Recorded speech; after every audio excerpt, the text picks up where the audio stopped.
Hey everyone, my name's Andrew, and you're listening to the Culips English podcast. It's great to be back here with you guys. Thanks for pressing play on this episode and joining me for another exciting English study session.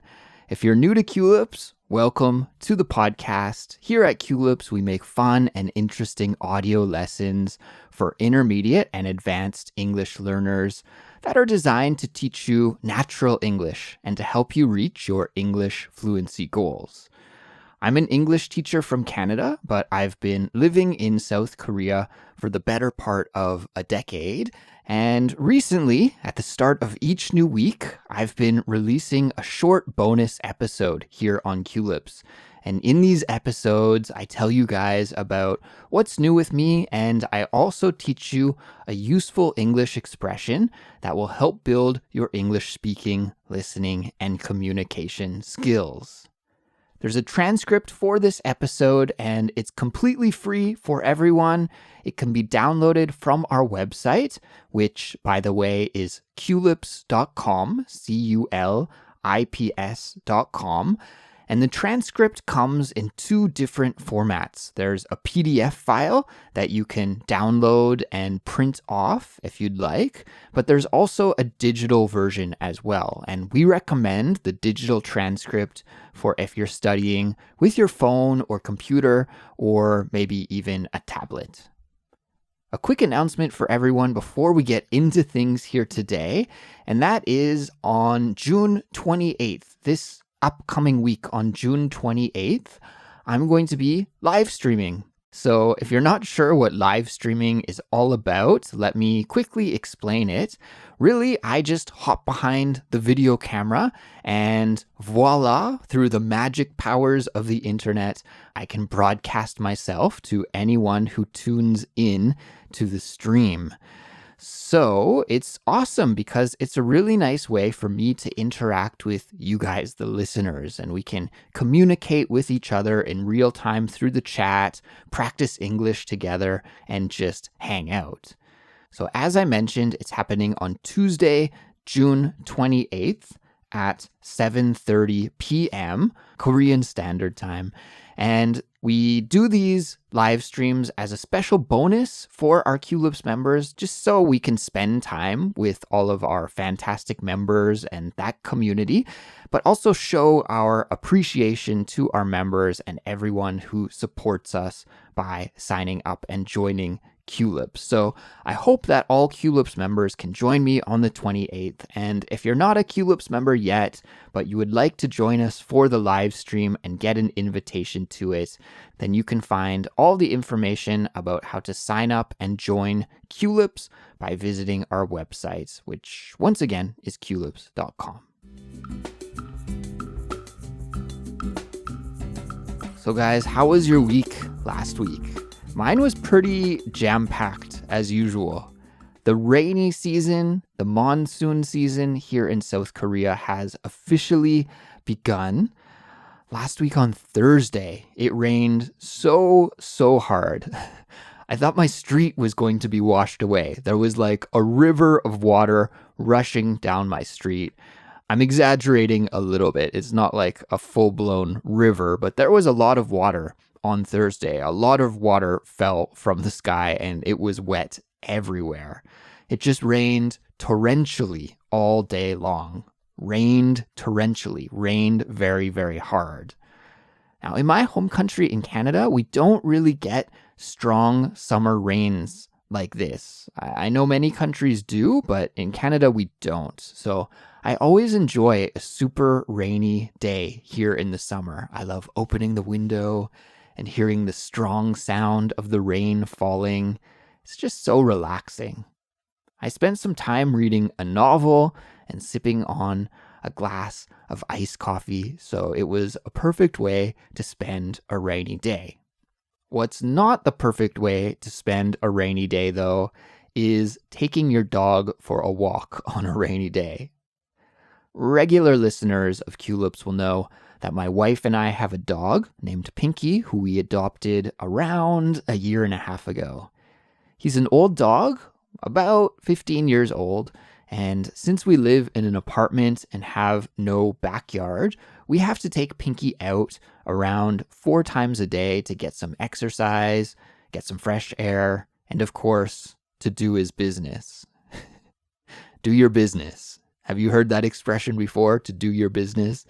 It's like a polite expression that simply means to go to the bathroom.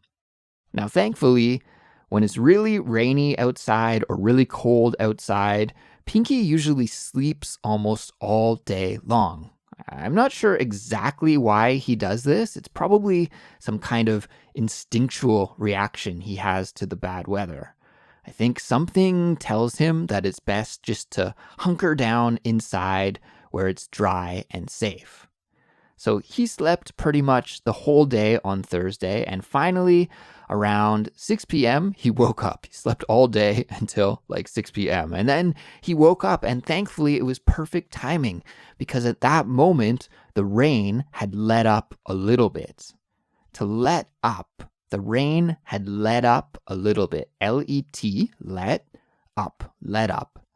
So let up is a great phrasal verb to know, and it means to slow down or stop.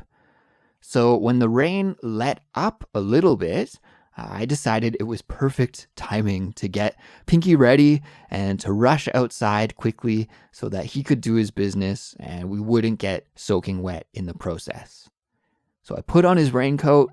He's got this cute little yellow raincoat that he wears in the rain. And I also put on my raincoat, and then we headed outside. Now, maybe you can guess the ending of this story already. Can you? Well, if you guessed that we ended up getting totally 100% soaking wet, 100% drenched, that's right. Because when we were about halfway into our walk, suddenly the rain started back up again, and we got completely wet. I had to grab Pinky and we ran back home, but by that time it was way too late and we were completely soaked to the bone. Soaked to the bone. We were soaked to the bone. Have you heard that idiom before? To be soaked to the bone? It just means to be completely 100% wet. So that wasn't really too fun. That walk wasn't really too fun. Although I do like a rainy day, I'm going to have to be more careful about when we plan our business trips. Business trips, get it? I know, bad joke. But I'll have to be more careful about when we go outside so that Pinky can do his business on future rainy days. Speaking of dogs, I guess this is kind of a dog-themed episode, so if you're not a dog lover, I apologize about that. But speaking of dogs, I'm actually currently dog sitting one of my friend's dogs right now. And in fact, he's just sitting here at my feet, looking at me as I'm talking into the microphone. His name is Peter, and he is a brown miniature poodle, Peter the poodle. He's only 3 years old. Guys, I have to say, he has so much energy. He is really completely the opposite of Pinky. So it's been a busy weekend taking care of these two dogs. My wife and I have jokingly talked about getting another dog before, but I think after this experience, just sticking with one dog is the best course of action. One thing that's awesome about Peter is that he really likes to run, and so do I. So it was fun to take him out to the park for some runs. We even did a 5K run together, which is something that old Pinky just can't do these days. I was really impressed with Peter's running skill. He's never been running before, according to his owner. And the very first run that he ever did was incredibly fast. He can run much, much faster than me. And I'm a seasoned running veteran and I run all the time. So I was shocked at how fast Peter could run. And he gave me a good workout trying to keep up with him. So that was something that was a bit of a change of pace and something fun that I got to do with Peter. And having him here has been really fun. But at the same time, I have to say it's been pretty exhausting. Guys, I told you about the live stream that will be happening on June 28th, but In addition to that, we'll also be releasing a brand new simplified speech episode this week as well. And in that episode, Cassie joins me as a co-host, and we talk about obsession and answer the question, have you ever been obsessed with anything? So please keep your eyes and ears open for that episode when it is released a little bit later this week. It's time for this week's vocabulary lesson. Okay, guys, the expression that I want to focus on for this episode is a really common phrasal verb and an excellent one that you need to know if you want to understand English fluently and, of course, speak it naturally. It is to stick with something. To stick with something. Did you hear when I used it in this episode? Why don't we rewind, go back, and take a listen to that part of the episode a couple more times. My wife and I have jokingly talked about getting another dog before, but I think after this experience, just sticking with one dog is the best course of action. My wife and I have jokingly talked about getting another dog before, but I think after this experience, just sticking with one dog is the best course of action. Okay, so in that sentence, I said, just sticking with one dog is the best course of action. So can you guess what stick with means here? Well, it means to continue to do something, or to not stop doing something, or even to not change something. So in other words, what I said was, I think we should just continue to have only one dog. We should stick with one. We should only have one dog and not change that by adding another dog to our family. So whenever you stick with something, you just continue without making any changes.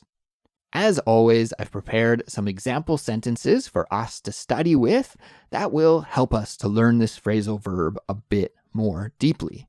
So everyone, let's take a listen to example sentence number 1 right now. Example sentence number 1. By creating a diet and exercise plan and sticking with it for a year, my friend Bill lost 10 kilograms. By creating a diet and exercise plan and sticking with it for a year, my friend Bill lost 10 kilograms. Let's break that example sentence down. So in that example, we heard about a guy named Bill who was able to lose 10 kilograms by creating a diet and exercise plan and sticking with it for a year. So that means he continued following the plan for a year. He didn't break the diet plan. He didn't break the exercise plan. He just continued with it. He stuck with it. And eventually he was successful at losing some weight. Example sentence number 2.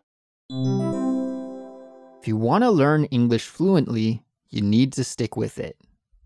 If you want to learn English fluently, you need to stick with it. Let's break that example sentence down. If you want to learn English fluently, you need to study regularly, right? You need to continuously study, to spend time with English, to practice, all of these things that you guys know so well. It's all part of the learning process, right? You need to stick with it. You need to continue without quitting, without stopping, and that's how you can find success in English learning and in pretty much any skill that you might want to learn. Example sentence number 3. When my phone contract is finished, I don't think I'll stick with the same telecom company. I think I can get a better deal elsewhere. When my phone contract is finished, I don't think I'll stick with the same telecom company. I think I can get a better deal elsewhere. Let's break this example sentence down. So the speaker said, I don't think I'll stick with my same telecom company. So this guy has an idea to change from one telecom company, from one phone provider to a different one when his current contract is finished.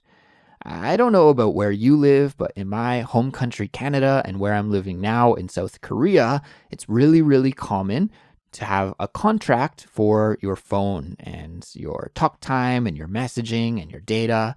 Usually contracts are 2 years, and then after, when that contract is finished, you can re-sign and continue, or you could change telecom companies, also known as phone providers, and maybe switch to a different provider, get a different service, and sometimes by doing that, you can save some money. So I guess that's what the speaker of that example sentence is hoping to do. All right, everyone, that is it for this episode. Guys, thanks as always for listening. I really appreciate it. And great job at getting some English practice in today. It's a fantastic way to start your week with a little dose here of English study. If you like Culips, we'd really appreciate your support. And you can support us by following us on social media, by telling your friends who are learning English to check Culips out, or even by signing up and becoming a Culips member. And of course, for all the details about that, just visit culips.com. That's a wrap for today, everyone. Hope you have a great week. Take care, and I'll talk to you next time. Bye-bye.